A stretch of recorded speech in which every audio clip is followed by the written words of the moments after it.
ഓം ശാന്തി. ജീവിതത്തിൽ പലപ്പോഴും തൻ്റെ സങ്കടം വരുന്ന സമയത്ത് ജീവിതത്തെ പഴിക്കുകയും തൻ്റെ സന്തോഷം വരുന്ന സമയത്ത് സ്വയം മറക്കുകയും ചെയ്യുന്ന ഒരുപാട് മനുഷ്യന്മാരെ കാണാറുണ്ട് നമ്മൾ. നരകവും സ്വർഗവും ഇനിയൊരു ലോകത്ത് ചെന്നിട്ട് ഞാൻ സ്വർഗം അനുഭവിക്കും എന്ന് വിചാരിക്കുകയും ഇന്നത്തെ ലോകത്ത് എന്ത് ഞാൻ ചെയ്യുന്നുണ്ടോ അതിനെക്കുറിച്ച് മൂല്യം കൊടുക്കാതെ മനസ്സിലാക്കാതെ മൂവ് ചെയ്യുന്ന ആളുകളെ നമുക്ക് കാണാം. എന്ന് യഥാർത്ഥത്തിൽ എന്താണ് നരകം, എവിടെയാണ് നമുക്ക് എങ്ങനെയാണ് നരകം ഉണ്ടാക്കുക, എങ്ങനെയാണ് നമുക്ക് സ്വർഗ്ഗം ഉണ്ടാക്കാൻ പറ്റുക, അതിനെക്കുറിച്ചാണ് ഇന്ന് ഞാൻ നിങ്ങൾക്ക് പറഞ്ഞിടാൻ ആഗ്രഹിക്കുന്നത്. ഒരു കൊച്ചു കഥ നിങ്ങൾക്ക് വേണ്ടി പറയാൻ ആഗ്രഹിക്കുക. ഒരിക്കലൊരു ഗ്രാമത്തിൽ ഒരു വൃദ്ധ മരിച്ചു. യമകിങ്കരന്മാർ അവരെ കൊണ്ടുപോകാൻ വേണ്ടി വന്നു. അപ്പോൾ ആ വൃദ്ധ സമാധാനത്തോടെ ശാന്തമായ നല്ല സംസ്കാര ഒരു മുത്തശ്ശിയായിരുന്നു. അപ്പോൾ ആ മുത്തശ്ശി ചോദിക്കുകയാണ്, നിങ്ങൾ എന്നെ എവിടേക്കാണ് കൊണ്ടുപോകാൻ പോകുന്നത്, നരകത്തിലേക്കാണോ സ്വർഗത്തിലേക്കാണോ? അപ്പോൾ യമദൂതന്മാർ പറയും, നിങ്ങളെ നരകത്തിലേക്കുമല്ല സ്വർഗത്തിലേക്കുമല്ല കൊണ്ടുപോകുന്നത്, ഒരുപാട് സത്കർമ്മങ്ങൾ ചെയ്ത് പുണ്യകർമ്മത്തിൻ്റെ സമ്പാദിച്ചു മരിച്ച ഒരാളാണ് നിങ്ങൾ, അതുകൊണ്ട് ആദരവോടെ നിങ്ങളെ ഈശ്വരൻ്റെ പാദത്തിലേക്ക് കൊണ്ടുപോകാൻ പോവുകയാണ്. അപ്പോൾ ഈ സ്ത്രീ പറയും, തീർച്ചയായിട്ടും വലിയ സന്തോഷം എനിക്ക് കേട്ടപ്പോഴും, പക്ഷേ ഒരു കാര്യം ഞാൻ ചോദിച്ചോട്ടെ എന്ന് പറയും. അപ്പോൾ ഇവർ പറയുമോ, ശരി ചോദിക്കാൻ പറയും. നരകത്തെക്കുറിച്ചും സ്വർഗത്തെക്കുറിച്ചും ഞാൻ കുറേ കേട്ടിട്ടുണ്ട്, അപ്പോൾ അതുകൊണ്ട് എനിക്ക് നരകവും സ്വർഗവും കാണണം എന്നൊരാഗ്രഹമുണ്ടോ, ഒന്ന് കാണിച്ചു തരുമോ ചോദിക്കുകയാണ്. അപ്പോൾ യമദൂതന്മാർ പറയും, തീർച്ചയായിട്ടും നമുക്ക് പോകുന്ന വഴിക്ക് നരകവും സ്വർഗവും കണ്ട ശേഷം ഈശ്വരൻ്റെ അടുത്തേക്ക് പോകാമെന്ന് പറയും. അങ്ങനെ ഈ സ്ത്രീ ആദ്യം നരകത്തിലേക്കാണ് കൊണ്ടുപോകുന്നത്. നരകത്തിലേക്ക് എത്താൻ തുടങ്ങും മുന്നേ തന്നെ ആളുകളുടെ കരച്ചിലും സങ്കടവും ഉറക്കെ കരയുന്നത്, തേങ്ങുന്നത്, മനസ്സിന് അത്രയധികം വിഷമമുണ്ടാക്കുന്ന രീതിയിലുള്ളതായിട്ടുള്ള ഒരവസ്ഥയിലേക്ക് അവിടെ ചെല്ലുകയാണ് ആ സ്ത്രീ.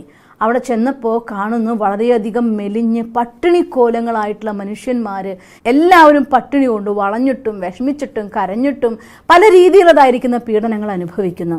അപ്പോൾ ആ സ്ത്രീ ചോദിക്കും, എന്താണ് നിങ്ങൾ ഇത്രയൊക്കെ ദുഃഖികളായിരിക്കുന്നത്, ഇത്രമാത്രം ഇങ്ങനെ അസ്ഥികൂടങ്ങളാവുന്ന രീതിയിൽ നിങ്ങൾക്കിവിടെ ആഹാരമൊന്നും കിട്ടുന്നില്ലേ എന്ന് ചോദിക്കുകയാണ്. അപ്പോൾ ആ ആള് നേരെ ചൂണ്ടിക്കാണിക്കും ഒരു വലിയൊരു കപ്പ്. ഒരു വലിയ കപ്പ് എന്ന് വെച്ചാൽ അത്രയും വലിയ 300 അടി ഉയരത്തിലുള്ളതായിട്ടുള്ള വലിയൊരു കപ്പാണ്.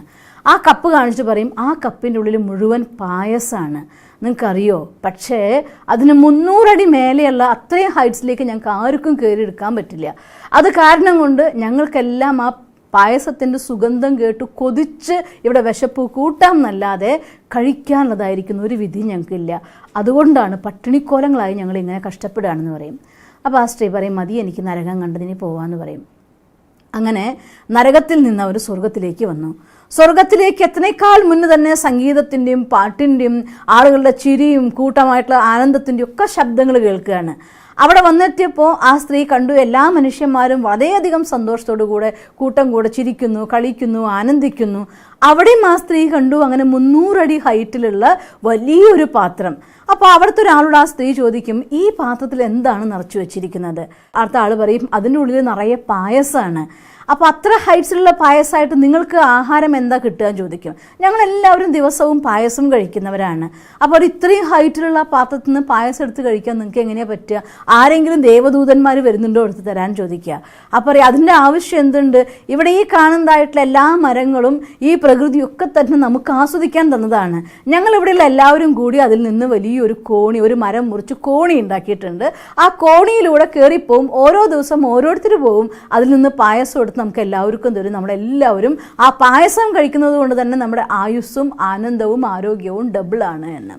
ഇതേ മരങ്ങളും ഇതേ മലകളും നരകത്തിലും ഉണ്ടായിരുന്നു, അതേ മരങ്ങളും അതേ മലകളും സ്വർഗത്തിലും ഉണ്ടായിരുന്നു. സ്വർഗത്തിലുള്ളവർക്ക് ആ കപ്പിലെ പായസം എടുത്ത് കുടിക്കാനുള്ളതായിരിക്കുന്ന പരിശ്രമം ചെയ്യാൻ തയ്യാറാണ്. നരകത്തിലുള്ളവർ ആ കപ്പിൽ കയറി പായസം എടുക്കാനുള്ളതായിട്ടുള്ള പരിശ്രമം ചെയ്യാൻ തയ്യാറല്ല. അതുകൊണ്ട് നരകവും സ്വർഗവും ജീവിതത്തിൽ സൃഷ്ടിക്കപ്പെടുന്നത് നമ്മുടെ പരിശ്രമിക്കാനുള്ള മനോഭാവവും പരിശ്രമിക്കാനുള്ളതായിട്ടുള്ള മനോഭാവവും ഇല്ലാത്തതിൻ്റെ ആധാരത്തിലാണ്.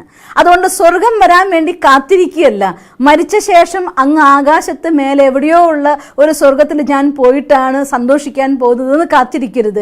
ഈ ലോകത്തെ സ്വർഗമാക്കാൻ വേണ്ടി, സ്വന്തം സംസ്കാരത്തെ ശ്രേഷ്ഠമാക്കാൻ വേണ്ടി കർമ്മത്തിലൂടെ ജീവിക്കുന്നത്ര കാലഘട്ടം, കഴിയുന്നത്ര മനുഷ്യന്മാരുടെ ജീവിതത്തെ സ്വർഗമാക്കാൻ വേണ്ടി പരിശ്രമിക്കൂ. എന്നാൽ എന്നും നിങ്ങൾക്ക് സ്വർഗത്തിൽ പേര് ചേർക്കപ്പെട്ടിട്ടുണ്ടായിരിക്കും. അതുകൊണ്ട് നല്ല കർമ്മങ്ങൾ ചെയ്ത് സദാ സ്വർഗീയമായിരിക്കുന്ന ജീവിതം നിങ്ങൾക്ക് എല്ലാവർക്കും കിട്ടട്ടെ എന്ന് ഞാൻ ഈശ്വരനോട് പ്രാർത്ഥിക്കുന്നു. ഓം ശാന്തി. ദിവസം തോറും ജീവിത വിജയങ്ങൾക്ക് വെളിച്ചം വീശുന്ന പുത്തൻ വീഡിയോകൾക്കായി ഞങ്ങളുടെ യൂട്യൂബ് ചാനൽ സബ്സ്ക്രൈബ് ചെയ്യൂ. നോട്ടിഫിക്കേഷൻ ലഭിക്കുന്നതിനായി ബെൽ ഐക്കൺ ക്ലിക്ക് ചെയ്യൂ. ഒപ്പം ഞങ്ങളുടെ ഫേസ്ബുക്ക്, ട്വിറ്റർ, ഇൻസ്റ്റാഗ്രാം പേജുകൾ ഫോളോ ചെയ്യൂ. നന്ദി.